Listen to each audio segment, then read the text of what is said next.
Why yes, there's another video today. Sony decided to drop 3 new products today. And we told them we were coming back from Japan. They're like, oh good. Jason and Vivian's vacation's over. Let's just drop 3 new products today just to mess with them. Why, Sony, why? Well, joke's on them. It's stuff that I genuinely care about and what the community is looking forward to. So let's get on with it, shall we? After 4 long years since the launch of the A6600, we finally have its true successor.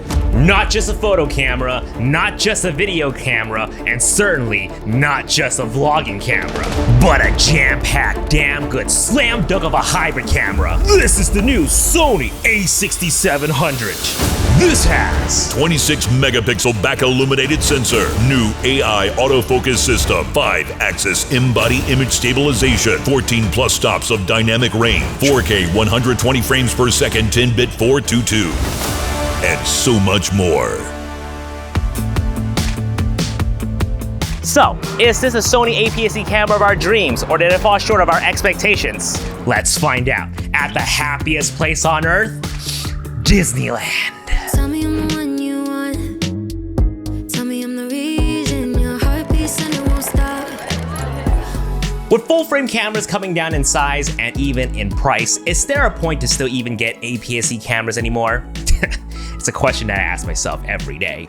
And the answer still today is yes. While the gap is getting smaller, APS-C ecosystem can easily wind out to be a lot more cost-effective in the long run and having a much smaller footprint overall if you build your kit right.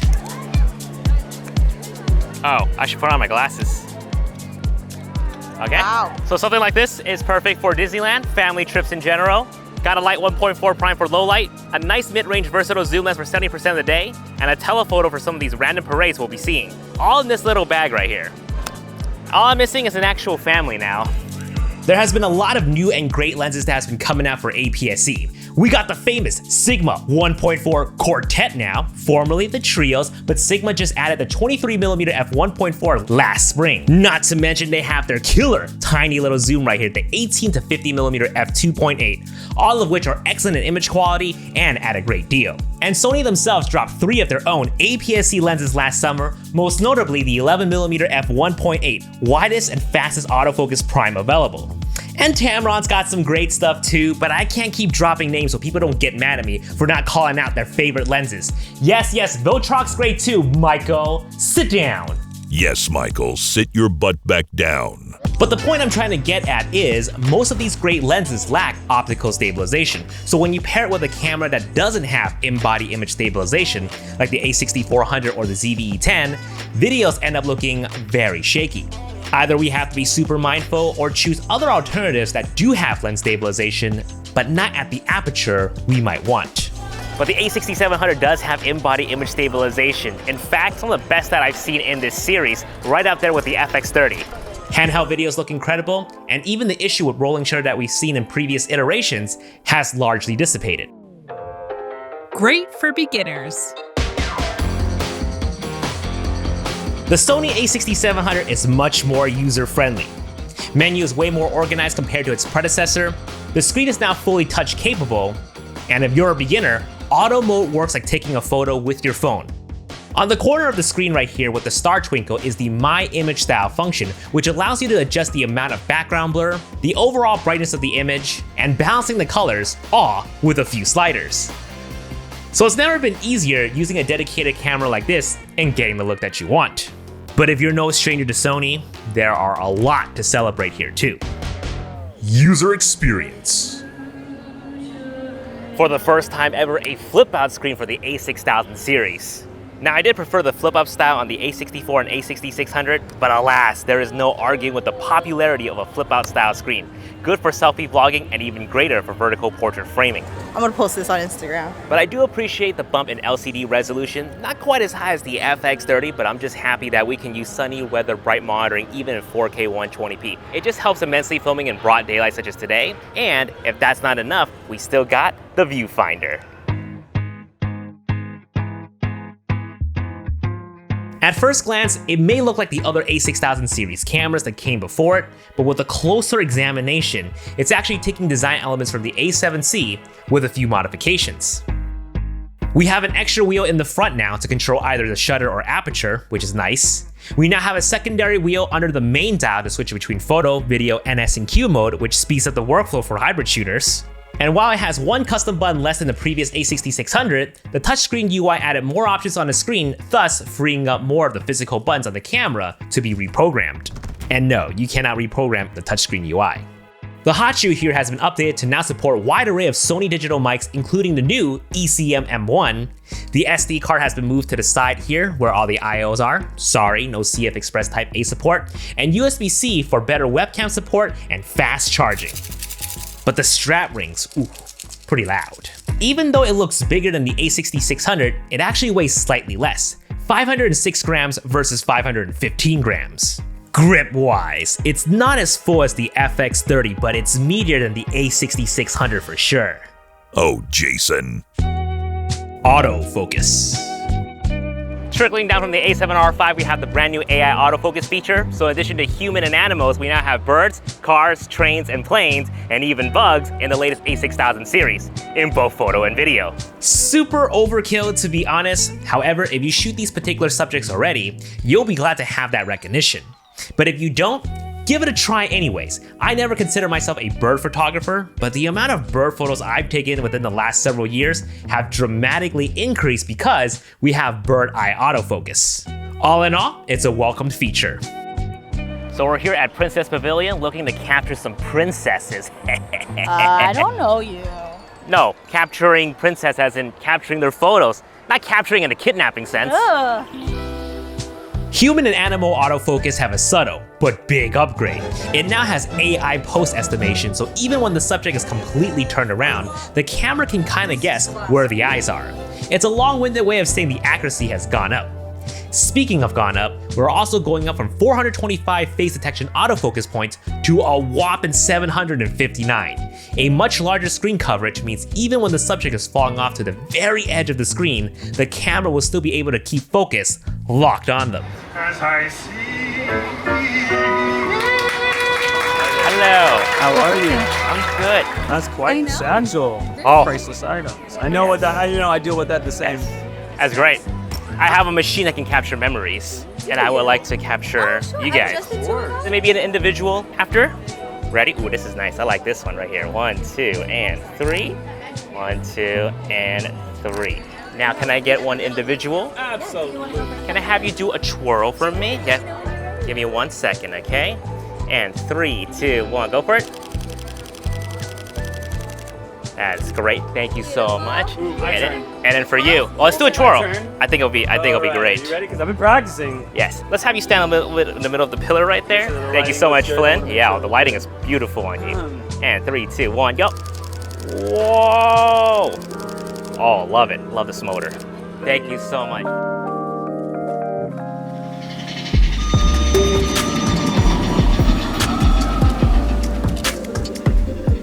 All right, time to test out the 11 frames per second burst. You just missed it. With JPEGs, of course, we can rack up thousands of images easy, but if you plan on bursting with RAWs, you're gonna be able to squeeze in more frames before the camera slows down if you shoot compressed versus lossless. Now, strangely enough, there isn't an option for uncompressed RAW in the A6700, but lossless is touted to be similar enough where it holds all the necessary image data, but at a reduced file size. I'm someone who's been shooting with compressed RAW for many years now with no issues, but this may come as a disappointment for some folks, especially those who do astro and stars. But I'm curious, if you have experience with lossless and uncompressed RAW, let us know in the comments down below if you see any perceivable difference, if lossless is just as good.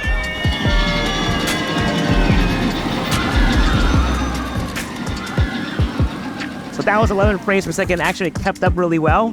But I do wish there was a slight bump in the frames per second, maybe something like 15. For several years now, the APS-C community have been looking forward to the mythical Baby A9, where we would get the similar 20 frames per second no blackout shooting.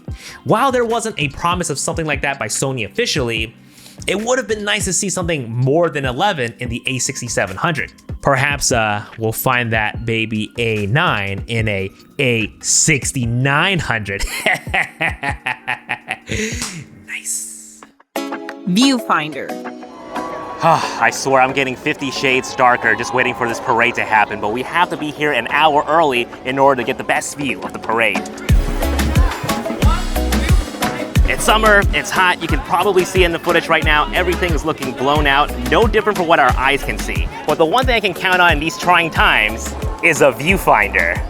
Immensely helpful for blocking out that high noon sun. I can't believe I have to bring this up as a feature because the lack of the viewfinder was honestly the biggest deal breaker for me when it came to buying my own ZV-E10 and FX30. And despite the FX30 having the better LCD display, it still doesn't have enough nits to combat that harsh sun.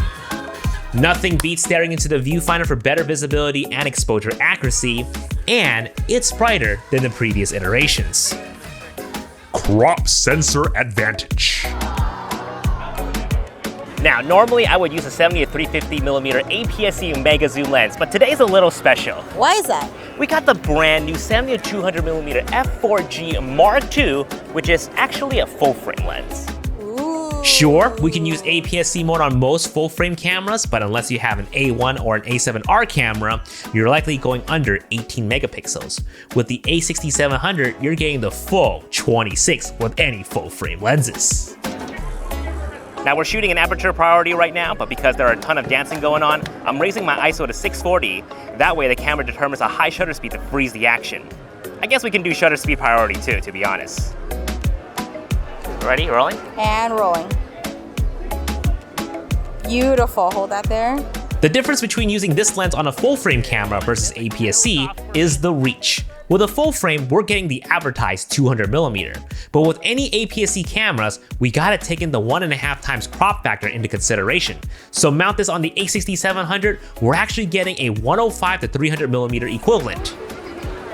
Wow, exposure actually looks pretty good. I was kind of worried for a second with the harsh light, but Was it worth camping out here for an hour in the sun? everything is really properly exposed. Even in spotty lighting conditions like these, the new auto exposure algorithm controls the exposure on the skin areas quite well. And I guess fur areas too. No overexposure here. Megapixels. There has been a bump in megapixels, but probably not as much as some people might have hoped. From 24.2 to just 26 megapixels. So if you're expecting 30 megapixel, you might be disappointed to hear this. In my opinion, 26 megapixel is plenty. It's not gonna be too different from what you're already used to, unless of course you have already experienced higher megapixel from a different system. However, let's switch gear and talk about video. Video. 4K 120p, baby. I thought they would tap out at 4K 60p and save the 120 for the FX30, but Sony pulled back the cripple hammer and gave us the hybrid spec that the A6000 series truly deserves. Thank you for not hindering this camera. Although I should mention the 4K 120p does have a crop, but by no means unusable. Just like its predecessor, it's technically shooting 6K, but the camera downsamples it to 4K, giving us much crisper results. Even when we're not shooting 4K 120, doing a post-punch it at 150 to 200% will still look pretty good. On top of that, we're getting all the latest video features, a breathing compensation, better bitrates in S&Q, a dedicated video time-lapse option, 10-bit 422, 600 megabits per second all-intro recording, and even the illustrious Acinetone. S-Log 3 workflow has been a lot more streamlined. We now have a quick access function to toggle on log shooting with the ability to import our own favorite LUTs and choose whether or not we want to bake that into our footage during recording. And while we do have dual base ISO like the FX30, we do not have the Cine EI feature found in the FX series. Basically, the Cine EI limits you into using the two cleanest ISOs, 800 and 2500, whereas flexible ISO is just like how we would normally use it, manually going through all the ISO options. Not a big deal as that function is intended for the cinema line anyway, hence Cine EI. But all in all, we're getting 95% of the best video features from the FX30 in the A6700. Recording test. So we've been here since the early mornings, taking over 2,000 photos, filmed some 4K videos in between, and we only had to swap battery just once, which by the way, this uses the bigger FZ100 battery. Oh, and no signs of overheating. But let's push it to see what we can get in long form recording. With 4K 30p 8-bit 420, we're getting just under 2 hours of recording time with no heat warning. When filming in 4K 24p 10-bit 422, we're getting roughly 2 hours and 9 minutes of recording time, also with no heat warning. In our test, it outlasted the FX30 in terms of battery life, which that got roughly an hour and 41 minutes of recording time. Perhaps the built-in fan on the FX30 draws more battery. Now, these are really good recording times with these frame rates. However, if you plan on doing a lot of long-form 4K 60 recording, then you might want to consider picking up the FX30. In either of the HS or AW-Intra codec, we're getting roughly 30 minutes of recording time before the A6700 has to shut off due to high temperature, with the heat warning popping up around the 23-24 minute mark. On the other hand, the FX30 was able to max out the 128GB memory card with no sweat thanks to its built-in fan. Now keep in mind, we're getting much shorter recording time with the AW-Intra SI codec because it's recording a lot of data per frame. And while I don't think a lot of people would do long-form 120p recording, here's the result anyway. Now on to these test results. Just under 19 minutes on the A6700, while the FX30 maxed out the card at 53.5 minutes. If you do intermittent 4K 60p or 120p for slow motion purposes, then you will not need to worry about overheating. Let's go ahead and take a look at the low light performance. Low light. All right, now we got the old trusty Pirates ride for some low light test. Oh, Jason.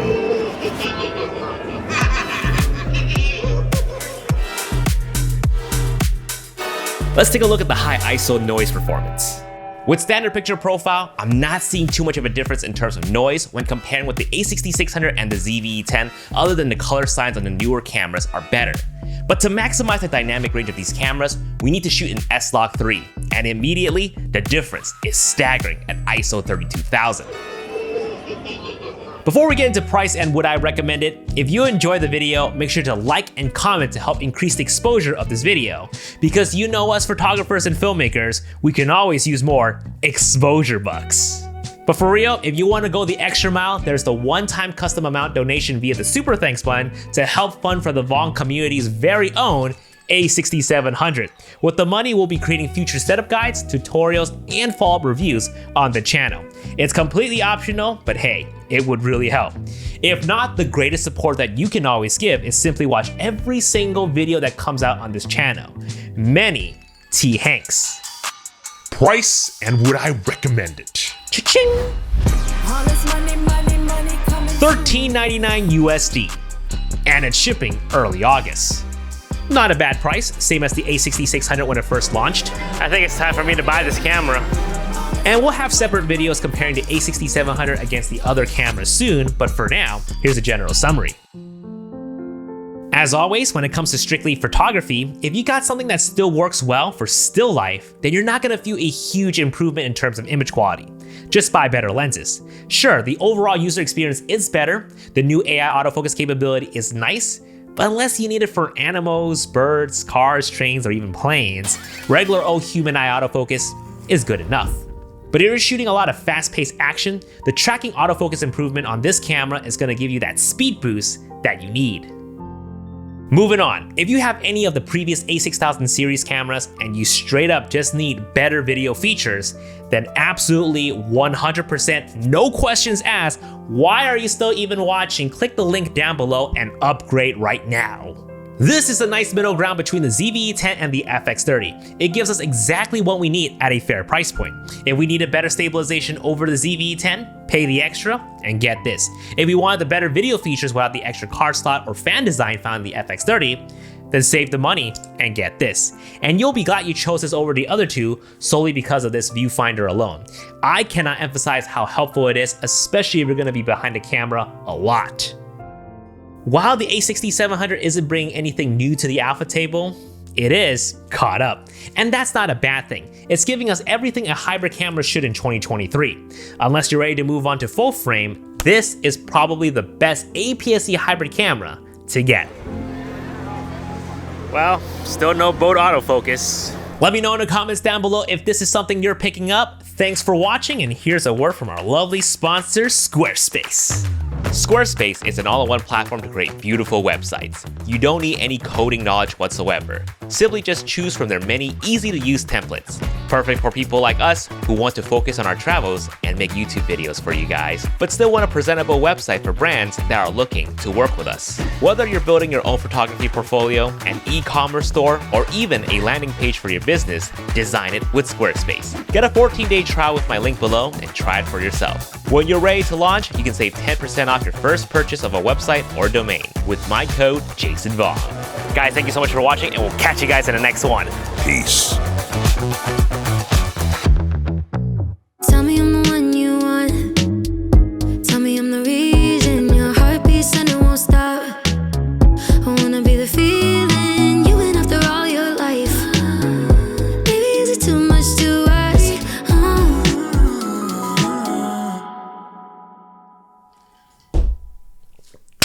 Ooh, sorry. Oh, Jason. Yeah!